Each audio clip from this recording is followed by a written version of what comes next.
couple of comments were made, and I'd like to clarify some things. There seemed to be some confusion about witness signatures, I thought I heard. Witness signatures are still required under this bill. They are not taken out. There was some concern about ballot curing doesn't work for some.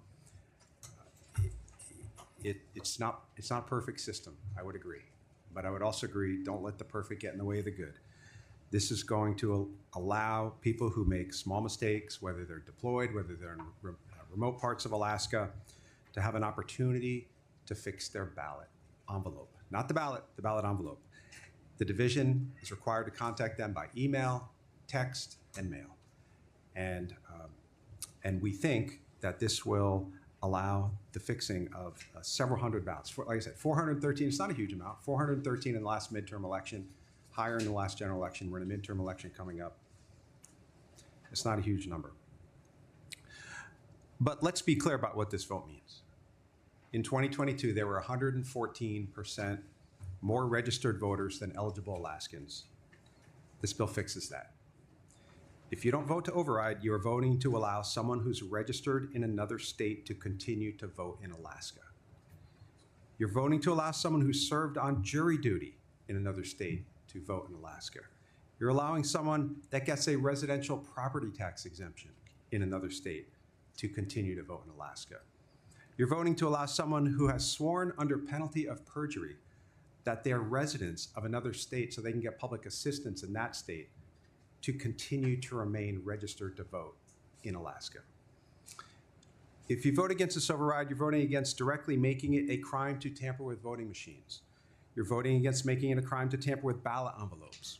You're voting against making it a crime for election officials to leak election results before polls close. If you vote against this override, you're voting to allow people to, instead of having to use official government-based IDs when voting, to be able to print off a paycheck or a utility bill or a bank statement on their home computer and use that as ID when they vote. If you vote against this override, you're voting against allowing over 130,000 Native Alaskans, roughly 1 in 5 of every Alaskan, from using tribal IDs when they go to vote. This is something that's been accepted by the Division of Elections since 1980. And tribal IDs are accepted as valid forms of identification under the Trump administration TSA. If you vote against this override, you're voting to say that the soldier who is deployed overseas and mistakenly transposes their identifier in their ballot is out of luck. And their vote, if they make a mistake on it, doesn't get to count. And you have no chance to fix it. This isn't a hypothetical. As you heard, the district with the most curable ballots in the state of Alaska was J-Bear. You're telling the elder whose handwriting might not be as clear as it used to be, and the election worker can't read their identifier information, that their ballot doesn't get to count. If you vote against this override, you're killing ballot tracking, something that 46 other states do. Shouldn't the oil worker on the North Slope on a 2-week shift who can't get back to vote, or the senior in the Pioneer Home in Sitka who can't physically go to vote, be able to ensure that their ballot is received? If you vote against this override, you're voting against provisions improving cybersecurity in our election system, so our elections can't be hacked by foreign actors. In the last election, we heard a lot of concerns about how long it took election results and the transparency of what ballots had been counted. We fixed it in this bill. We're going to certify elections 5 days earlier. If you vote against this override, you're voting against quicker results and transparency. Our voting laws are so outdated that the Division of Elections can't even buy new polling booths because the dimensions that are required in statute are not even made anymore.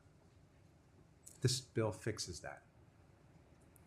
In recent elections, there have been villages where people, as we've heard, never even got a chance to vote. Ballots never even got there. Polling places never even opened up. This bill creates a rural liaison to work with those communities and allows the division to be more flexible with paying poll workers to ensure that they can get adequate staff. A vote against this bill says to the tens of thousands of people in rural Alaska, we're not going to take any action this year and try to fix it. Maybe we'll do it next year. This bill has been a decade in the making, passed with bipartisan support and reflected in the governor's own stated priorities and previous legislation filed. I urge your yes vote. Thank you, Mr. President.